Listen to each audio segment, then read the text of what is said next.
Hi. I just harvested a bunch of kale.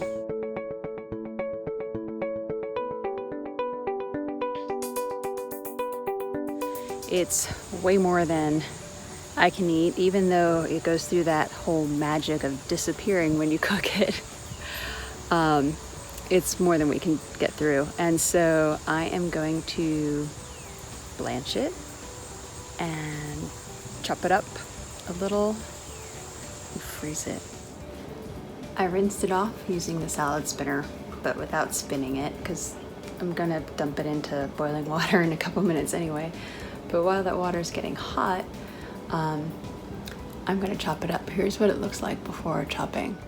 It doesn't look like quite as much as I thought it would be, but it's okay. As I said, I'm gonna have more and more batches later on. So this is an initial go. So after chopping it up, the overall volume reduced just a little bit, which I expect, of course, because when you chop greens for a salad, you can fit more greens in the bowl. I'm actually really interested to see what this looks like volumetrically after I blanch it. I'll be surprised if I have 2 cups, but hopefully I do, because that's a lot of kale, and I guess I'd like to have more than a couple meals out of it. A couple things though.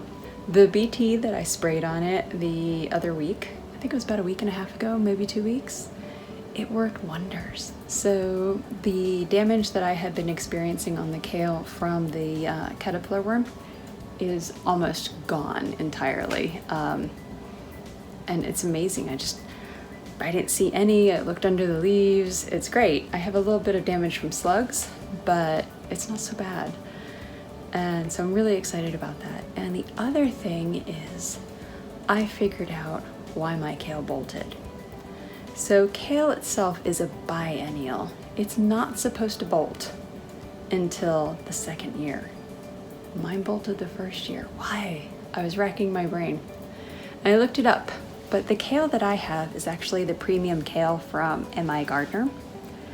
And I noticed that it is actually a kale collard hybrid, and collard is an annual.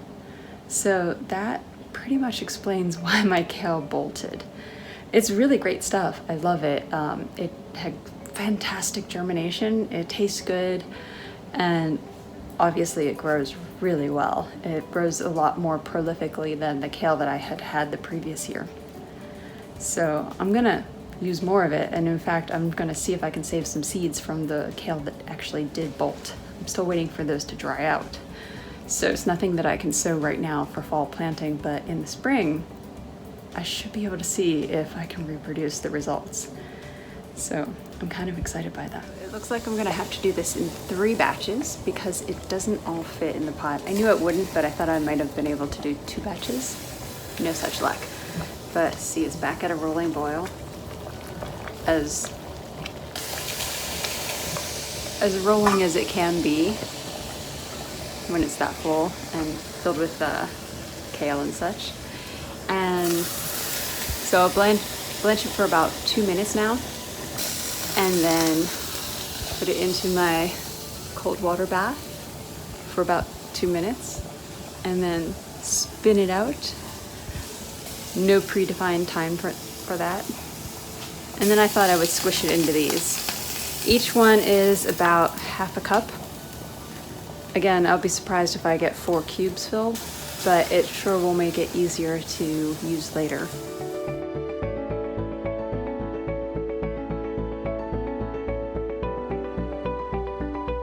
Here's how much it looks like after I salad spun it.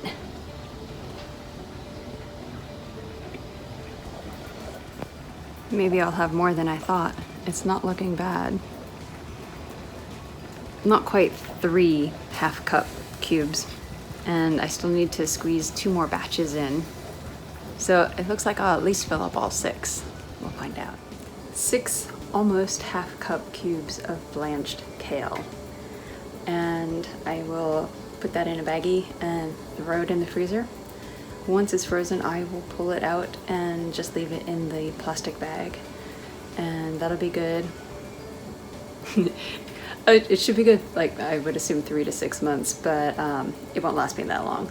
I'll use it up, even though I still have kale coming in from the garden. One thing I wanted to know is I squished a lot more kale in here, and every time I did, I squished a lot of water out. So despite actually using the salad spinner twice on them, they still were really wet. And so I know that there's going to be some cell damage because of the water freezing in there. Just gonna happen. But it'll minimize it and it'll be good, and it'll be 3 meals. So there's that. And lastly, I just wanted to give a shout out to Living Traditions Homestead, because they did a really great video on blanching spinach. And so I was inspired to blanch my kale. And when I looked it up on the internet, I had seen blanching times of 2 minutes to 2.5 minutes to 3 minutes. 2 minutes being for just leaves, 3 minutes being for stems. I have leaves and stems, but my stems are not that thick in this particular variety. And so I just went with the 2.5. And so that worked. And I also wanted to thank Luke from Am I Gardener, because I really like this kale. It's good kale. And I used his seeds. So thank you much.